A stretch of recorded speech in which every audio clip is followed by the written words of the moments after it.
Oke, ini dia Infinix Note 50 Pro, HP kesekian kalinya Infinix yang pakai MediaTek Helio G100. Mau yang 1 juta, 2 juta, 3 juta, semuanya itu ada. Jadi nggak ada habisnya. Kayak kasus korupsi, nggak ada habis-habisnya. Dan balik lagi ke HP-nya, yang pasti ini saya beli sendiri, bukan hasil endorse, jadi reviewnya bisa bebas. Kalau buat harganya, saya saranin teman-teman beli pas promo aja, karena bisa dapetin di harga 2,6 sampai 2,8 juta. Lumayan, hemat 400 sampai 600 ribu, karena harga SRP-nya itu di 3,2 juta. Oke lah, karena saya nggak suka basa-basi jelasin dus HP, jadi langsung aja unboxing Infinix Note 50 Pro 4G.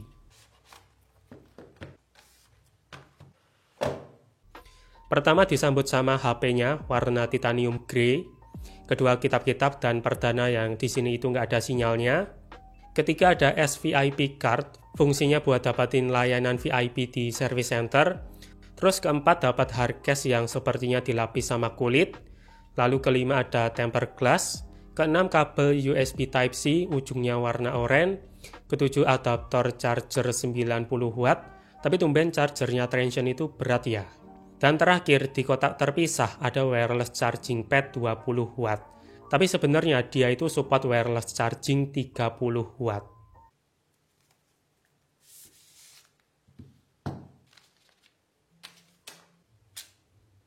Oke, ini dia desain dari Infinix Note 50 Pro. Kesan pertama saya modul kameranya aneh. Layoutnya itu niru Samsung Galaxy S Ultra series, tapi modulnya entah terinspirasi apa, bentuknya itu kelihatan absurd. Sepintas di pikiran saya itu mirip grill mobil BMW. Karena sama-sama segi 8, apalagi Infinix juga collab sama BMW. Yaitu cuma teori konspirasi saya aja sih. Terus untuk build quality, frame-nya itu dari metal, kelihatan dia punya banyak garis-garis antena, dan ini itu berasa dingin. Solid sih ini. Tapi back cover-nya itu downgrade jadi plastik. Cuma feel-nya ini tuh mirip sama kaca, jadi cukup mengecoh sih. Apalagi di finishing ala-ala kaca frosted, dan ini tuh berasa solid. Ya kalau kalian megang sendiri bakal mudeng yang saya maksud sih. Cuma ini sangat mudah nempel bekas sidik jari.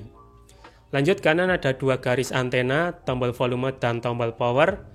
Untuk feel-nya udah kliki, lebih baik daripada generasi sebelumnya.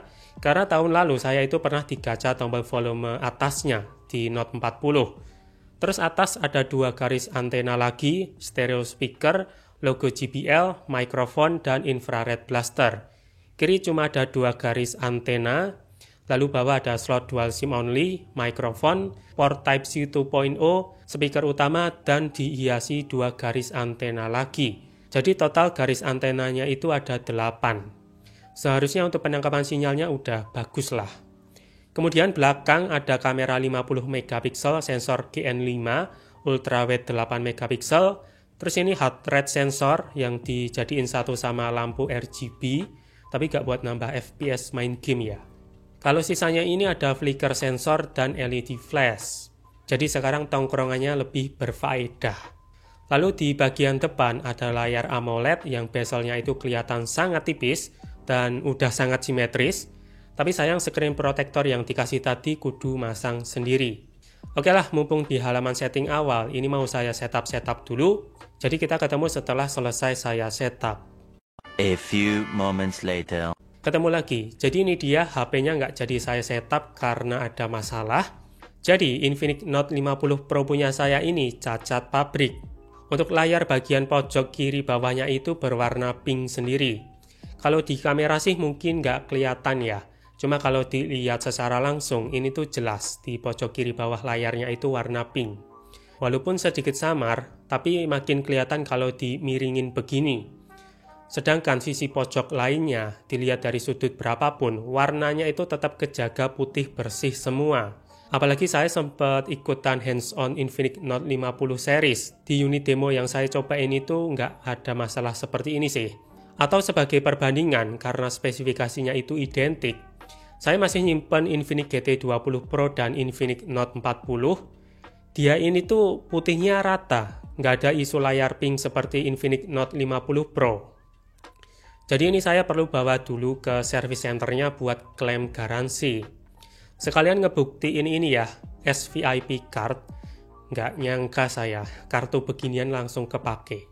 Ya ekspektasi saya cukup tinggi sih, karena ada kata-kata VIP. Harusnya sih dapat prioritas ya. Dan biar mempermudah proses tukar unit, karena tahun lalu saya pernah klaim garansi Infinix Note 40 yang cacat pabrik tombol volumenya. Jadi Infinix Note 50 Pro ini nggak saya sambungin sama internet. Karena kalau nyambung internet, garansinya itu langsung aktif. Agak eman aja sih, soalnya batas penukaran unit baru itu kalau nggak salah 2 minggu dari tanggal aktivasi. Tapi saya pengen memperbesar chance-nya aja, biar SC-nya itu langsung kena skakmat. Mungkin dari kalian bakal ada yang komen, halah lebay bang gitu doang di videoin. Ya gimana ya, saya sendiri juga nggak nyangka. Dan masalah layar pink ini kan dari sananya, bukan saya yang bikin. Jadi di sini saya itu cuma sharing pengalaman sial aja. Nggak lagi jelek-jelekin brand Infinix ya, jadi nggak usah sensian. Yang jelas saya bukan buzzer, apalagi sales. Karena Infinix Note 50 Pro ini saya beli pakai duit sendiri, dan belinya itu di official store-nya Infinix. Soalnya pas saya share masalah cacat pabrik Infinix Note 40 tahun lalu, netizen itu banyak yang salah nangkep. Saya itu dikira Mi Fan, saya itu dikira sales Oppo, dan sebagainya. Terus kenapa nggak retur aja bang? Kan belinya online. Oke, pertanyaan bagus. Sebenarnya Infinix Note 50 Pro ini nyampe di saya tanggal 8 Maret kemarin.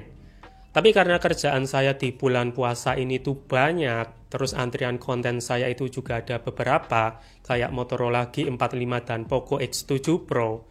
Jadi saya baru sempat unboxing Infinix ini tuh hari ini, tanggal 19 Maret.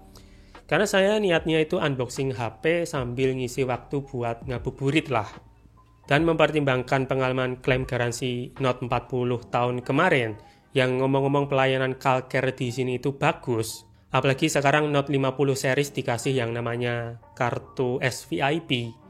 Ya kenapa nggak sekalian ngebuktiin benefit dari SVIP card ketimbang jadi estetika doang gitu.